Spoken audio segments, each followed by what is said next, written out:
Hello friends, સેજલ્સ કિચનમાં આપનું સ્વાગત છે। તો આજે આપણે કાળા તલના લાડુ બનાવવાના છે। તો આજે આપણે બંને તલ મિક્સ કરવાના છે। તમે ચાહો તો એક તલ પણ લઈ શકો છો। તો અહીં એક પેનમાં સૌપ્રથમ તો બંને તલ મિક્સ કરી અને શેકી લઈશું। તો તમે ઈચ્છો તો સફેદ તલ પણ લઈ શકો છો અને એકલા કાળા તલના લાડુ પણ બનાવી શકો છો, પણ મેં આજે બંને મિક્સ કર્યા છે।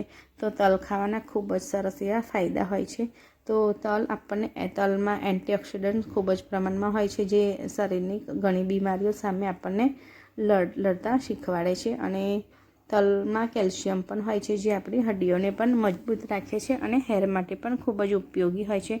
તો તલ સરસ રીતે ફૂલી જાય ત્યાં સુધી આપણે એને શેકી લેવાના છે। તો તલ શેકાઈ જાય એટલે આપણે એક પ્લેટમાં કાઢી લઈશું। તો હવે આપણે એક પેનમાં ગોળ એડ કરીશું। તો મેં અહીં 1.5 કપ તલની સામે 1 કપ ગોળ લીધો છે। ગોળ મેં દેશી ગોળ ઉપયોગ કર્યો છે, જેને મેં ઝીણો સરસ રીતે કાપી લીધો છે। અને હવે આપણે 1 થી 2 ચમચી જેટલું પાણી એડ કરીશું। તો વધારે પાણી નથી એડ કરવાનું, ફક્ત 1 કે 2 ચમચી જેટલું જ પાણી એડ કરીશું।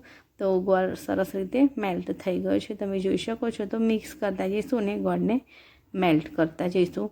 તો ગોળ પણ ખૂબ જ ગુણકારી હોય છે। તો કોઈ પણ રીતે આપણે એને શિયાળામાં ખાસ કરીને ખાવું જોઈએ, જેથી કરીને આપણા વર્ષની એનર્જી પૂરી પાડી શકે। તો ગોળ મેલ્ટ થઈ ગયો છે ને સાઈડમાંથી ફૂલવા પણ લાગ્યો છે। તો હવે આપણે એને ચેક પણ કરી લઈશું। તો એક કટોરીમાં આપણે પાણી લેવાનું છે। આ રીતે એકદમ બધો જ ગોળ ફૂલવા માંડે એટલે એક કટોરીમાં પાણી લેવાનું છે અને એક ટપકું જેટલો ગોળ એડ કરવાનો છે। પણ જોઈ શકો છો પાણીમાં એ પ્રસરાઈ ગયો છે અને જ્યારે પણ આપણે એને આંગળીથી ઉખડવાનો પ્રયત્ન કરીએ છીએ તો એ ચીપકી ગયો છે અને ખેંચાયો છે, મતલબ કે હજુ આપણો ગોળનો પાયો તૈયાર થયો નથી। તો હવે ફરીથી આપણે 1 થી 1.5 મિનિટ માટે ફરીથી મીડિયમ ફ્લેમ પર આપણે એને ગોળને પાકવા દઈશું। તો આવી રીતે આપણે વચ્ચે વચ્ચે મિક્સ કરતા જવાનું છે, નહીં તો ગોળ જો નીચે ચોંટે તો લાડુનો ટેસ્ટ ખરાબ થઈ શકે છે। તો હવે ફરીથી આપણે 1 થી 1.5 મિનિટ જેટલો સમય થઈ ગયો છે। તો હવે ફરી કટોરીમાં આપણે એ જ કટોરીમાં આપણે ફરીથી ટ્રાય કરીશું।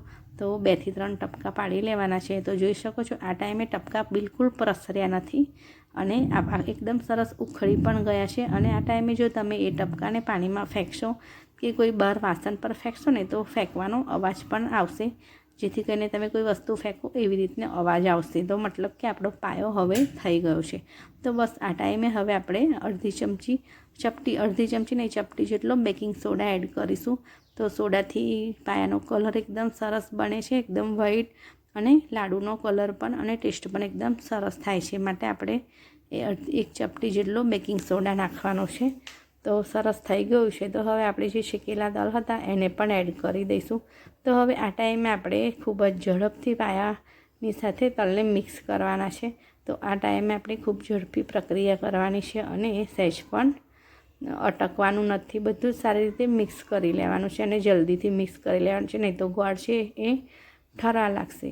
તો હવે બધું જ સરસ રીતે મિક્સ થઈ ગયું છે। તો હવે આપણે એને નીચે ઉતારી લઈશું અને થોડું આ રીતે ફેલાવી લઈશું, જેથી કરીને લાડુ બનાવવાના છે, એટલે ગરમ ગરમ જ લાડુ બનાવવાના છે, એટલે થોડું ફેલાવીશું તો ઉપરથી લઈને આપણે લાડુ બનાવી શકીએ। તો હવે પાણીવાળો હાથ કરીને ઉપરથી જે ઠંડુ મિશ્રણ છે, થોડું નોર્મલ ઠંડુ, એને લઈને બસ આ રીતે હાથની મદદથી લાડુ બનાવવાના છે। તો જ્યારે પણ તમને ગરમ ગરમ લાગે તો તમે હાથમાં થોડો પાણીનો ઉપયોગ કરી શકો છો। તેલ કે ઘીનો ઉપયોગ બિલકુલ કરવાનો નથી। ઘણીવાર એવું થાય છે કે તેલ એડ કરીએ આપણે તો ખરાબ સ્મેલ આવે છે, માટે આપણે તેલ કે ઘીનો ઉપયોગ સહેજ પણ કરવાનો નથી। તો બધા લાડુ એ રીતે વાળી લેવાના છે, પણ છેલ્લે લાડુ બની જાય પછી થોડું તાસરામાં આ રીતનું ચોંટી જતું હોય છે કે આનાથી વધારે પણ ચોંટતું હોય છે। તો આ ટાઈમે ગભરાવાની કોઈ જરૂર નથી, ફરીથી આપણે તાસરાને ગરમ કરવાનું છે અને બધું જ આ રીતે મિક્સ કરીને ઉખેડી લેવાનું છે અને ફરીથી આપણે એના લાડુ બનાવી લેવાના છે। તો આપણા એકદમ સરસ તલના હેલ્ધી લાડુ બનીને તૈયાર થઈ ગયા છે। તો લાડુ તમને જે સાઇઝમાં ગમે એ સાઇઝમાં લાડુ બનાવી શકો છો અને એકદમ છૂટા લાડુ બન્યા છે, મતલબ કે આપણો પાયો પરફેક્ટ છે। જો આપણા પાયામાં સહેજ પણ કચાશ રહી હોત તો લાડુ એકબીજાને ચોંટી જાત, માટે આપણા પાયો એકદમ કમ્પ્લીટ છે। તો લાડુ રેડી